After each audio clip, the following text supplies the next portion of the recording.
Hello, vinyl community. I'm Gary, and this is Physical Format Rock and Roll. Thank you for tuning in. This is a contest video, but not just any contest video, because this is for one of the most beloved people in the vinyl community. I'm talking about Josh. Of course, he is Josh of the flip side, the vinyl community with JC. He is JC. Anyway, this contest is his way of saying thank you because he has recently passed 3,000 subscribers. So, cheers to you. I figured I'd drink a Sam Adams because he is from the Boston area out there. I would love to try to do one of those accents, but I just can't. Anyway, Josh has one of the best channels out there. Very informative. I'm always learning things from him. He actually makes me kind of lazy when it comes to like things like Record Store Day, because he digs out all the information and shares it. I don't even really have to look up much. He even gives you the prices of things. So there you go. But he talks about records all the time. He's got a super amazing collection of records, and he's always got the wall of records behind him that he's always has on display. But, you know, he's also insanely generous. He's given me some of the best albums that I have in my collection by way of VCLT. And he's just one of my best friends. So that's, you know, what the main reason I think I'm doing this video is because of how much I, you know, like Josh and respect him. We have a lot in common. Obviously, we have this love of music that, you know, we all share.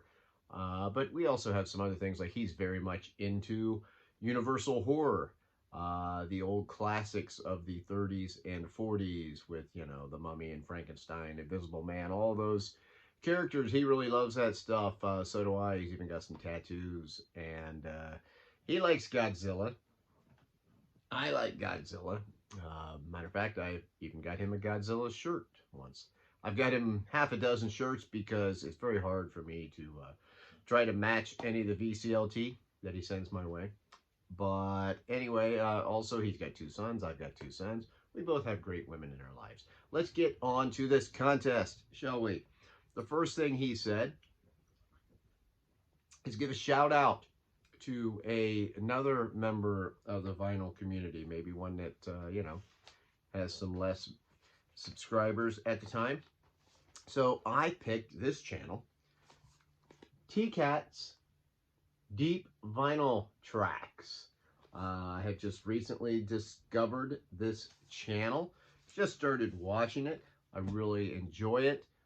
It's one of those channels where the host seems to be very knowledgeable, seems to be comfortable behind the camera, and just starts off talking about all kinds of different styles of music, and I really dig it. So T-Cat's Deep Vinyl Tracks. And then, you know what, for the hell of it, also, let me give a shout out to Mike's Got the Spins, Mike Hunter. Great guy, love his channel. And of course, my good buddy, Rich Strickler. You guys already know him, but Rich is one of my best buds in the vinyl community, and he's got an excellent channel. I'm always going to shout out Rich, so you'll all get sick of that, but that's just what I do. So one album from the 70s, one from the 80s, one from the 90s. Here we go. From the 70s, this is a monster album, Secret Treaties by Blue Oyster Cult. If you are into rock and roll, you should own this album. This is from 1974. This is their third studio album. This thing reads like a greatest hits. They do so many of these in concert to this day. You got Career of Evil, Subhuman, Dominance and Submission, ME262, KG Cretins. Okay, that one didn't catch on as much. Harvester of Eyes, Flaming Telepaths, and one of their best songs ever, Astronomy. Such a strong album. This holds up, man. Secret Treaties by Blue Oyster Cult, 1974. Interestingly enough, nobody in the band actually wrote any of the lyrics for this particular album. They were written by Sandy Pearlman, who is a manager, a musician, a poet. Patti Smith, that Patti Smith, like from Horses and whatnot. And can't think of the other guy, rock critic, Meltzer, I believe. Okay, coming up for the 80s, and this is a band that Josh and I both really, really love.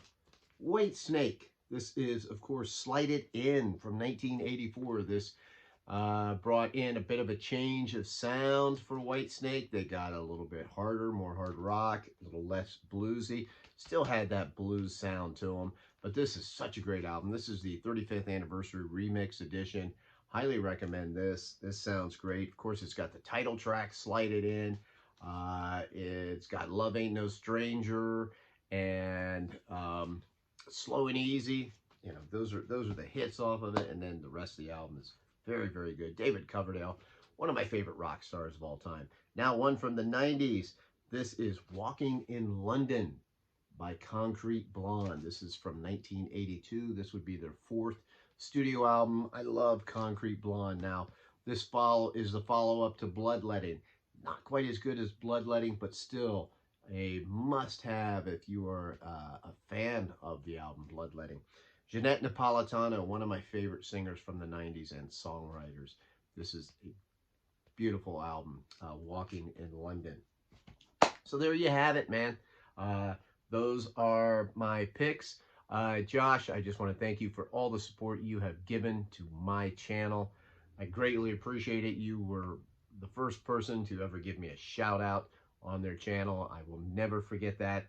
You've given me some amazing VCLT. You have a fantastic channel, but most importantly, I value your friendship very much. It means the world to me, and I'm just feel very lucky that I have got to know you. So, till the next time, my friends, I'm Gary. This is Physical Format Rock and Roll. I will see you down the road.